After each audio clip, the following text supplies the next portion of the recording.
Assalamualaikum warahmatullahi wabarakatuh. Perkenalkan, nama saya Agriat Barata. Saya adalah mahasiswa PPG kategori 1 gelombang 2 UKSW. Hari ini saya akan menampilkan video wawancara saya untuk mencari penyebab dari masalah yang sudah saya identifikasikan. Bagaimana proses wawancara tersebut? Kita saksikan di video berikut ini. Pemilihan narasumber wawancara saya lakukan secara acak.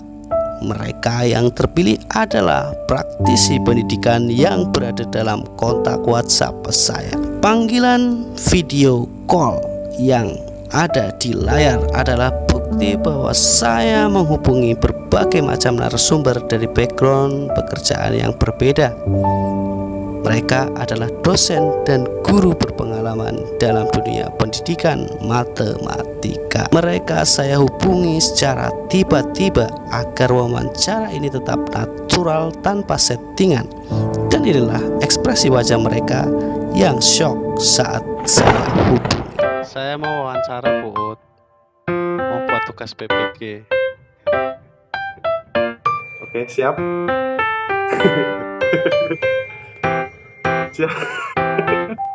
Siap atau tidak siap, mereka tetap menjawab pertanyaan wawancara dengan sepenuh hati dan profesional.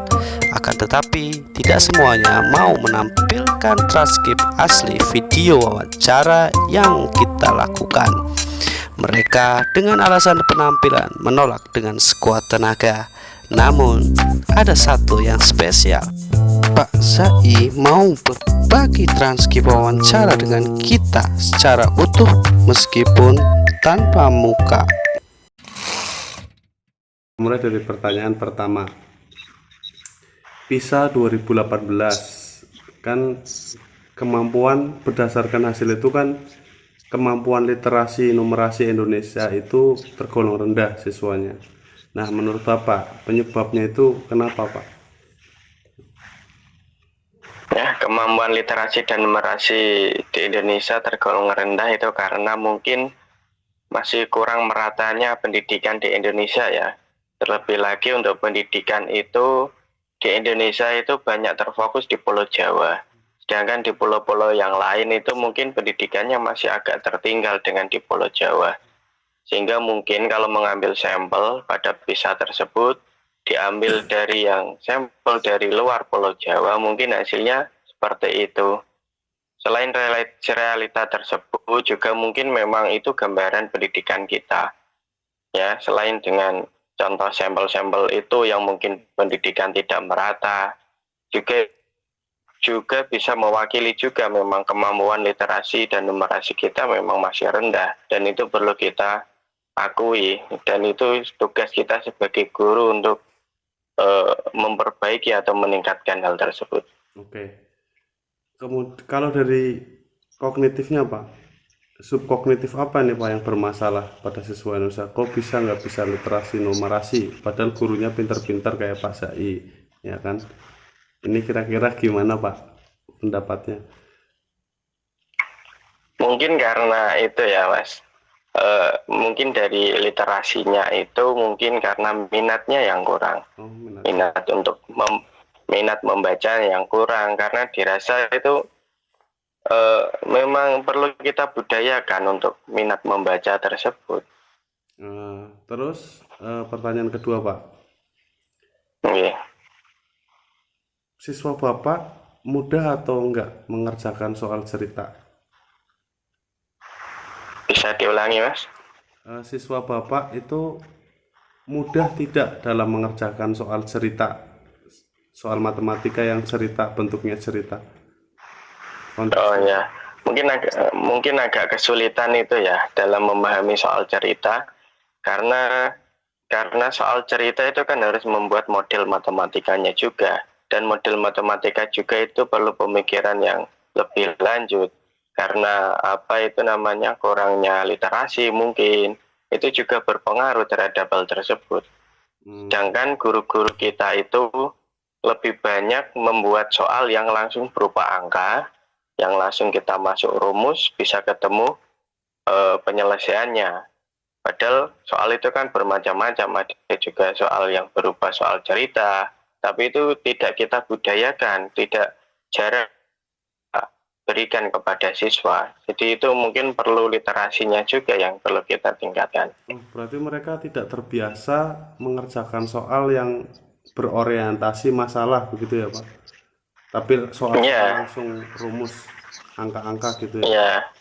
Oh gitu ya? Iya, karena di samping itu juga kan banyak guru yang juga tujuan pembelajarannya itu mampu menyelesaikan soal, ya kan? Jadi indikatornya kalau sudah mampu menyelesaikan soal ya sudah, tuh kemampuan literasinya di nomor 2 kan, padahal itu juga penting. Literasi ya Pak. Ya. Terkait soal yang HOTS Pak, HOTS ya. Menurut Bapak, soal-soal yang HOTS, untuk soal yang HOTS itu siswa Bapak mudah juga nggak untuk mengerjakan itu? Atau agak kesulitan juga Mas. Nah itu kesulitannya itu di mana Pak? Kalau soal HOTS ada tahap kesulitan memahami, ya hampir mirip dengan yang soal cerita. Soal cerita itu walaupun soalnya sederhana, tapi kan juga perlu pemodelan matematika, itu juga perlu pemahaman juga, dan itu kurangnya itu di situ. Berarti dari langkah awal sudah salah ya Pak? Dari identifikasi masalah sudah salah. Kalau biasanya ulang, Iya. tidak bisa memahami soal dan mengidentifikasi masalah yang ada di soal gitu ya Pak? Iya, belum bisa menemukan permintaan soal. Oh, iya. Soal itu mintanya apa itu belum bisa menemukan dengan tepat. Mungkin itu tidak semua ya Mas, tapi kebanyakan seperti itu. Oke. Nah ini pertanyaan terakhir Pak Zai. Bapak setuju nggak kalau teknologi itu diintegrasikan dalam pembelajaran? Sangat setuju Mas. Karena kan kita harus mengikuti perubahan zaman juga, sesuai dengan kodrat zaman juga. Kita nggak bisa memakai cara-cara konvensional yang kita aplikasikan dalam pembelajaran saat ini. Jadi harus kita aplikasikan teknologi juga. TPAC kan, teknologikal, pedagogikal, dan apa itu yang keduanya agak lupa saya. Ya. TPACK, TIPEK. Ya, TIPEK. Ya. Itu harus kita aplikasikan dalam pembelajaran. Oke. Nah, kendalanya apa sih Pak? Ini sudah di sekolah Bapak itu semua guru sudah melakukan integrasi itu atau tidak? Kalau tidak itu kenapa? Kenapa nggak semua guru menggunakan teknologi padahal manfaatnya ada gitu Pak? Ya mungkin sebagian dari teman-teman saya di sekolah saya sudah menggunakan Mas, tapi sebagian juga walaupun sudah bisa, sarana prasarana sudah ada, tapi kadang itu menggunakan cara konvensional, tidak menggunakan teknologi tersebut, karena memang penggunaan teknologi itu memakan waktu dan persiapannya juga lama.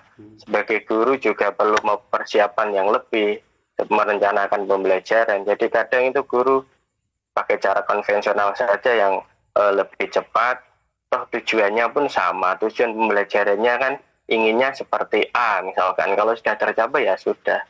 Mungkin penggunaan teknologi itu diselang-seling, kalau ada waktu mungkin agak lama bisa menggunakan itu, tapi tidak secara kontinu digunakan.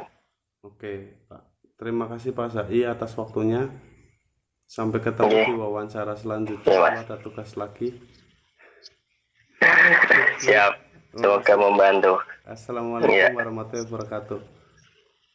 Waalaikumsalam warahmatullahi wabarakatuh.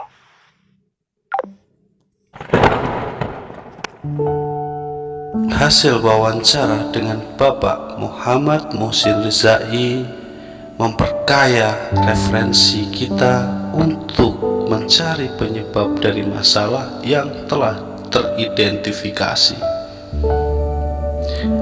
Fakta wawancara memperkuat kajian literatur hingga kita dapat merumuskan hipotesis untuk mengatasi masalah yang kita hadapi dalam dunia pendidikan. Sebagai guru, kita tentu tidak boleh menyerah. Kita kita harus menemukan solusi atas permasalahan yang ada di dalam kelas melalui pendidikan, pembelajaran yang berinovasi. Kita akan merubah wajah pendidikan Indonesia menjadi lebih baik dan mampu bersaing dengan negara lain. Maju terus pendidikan Indonesia.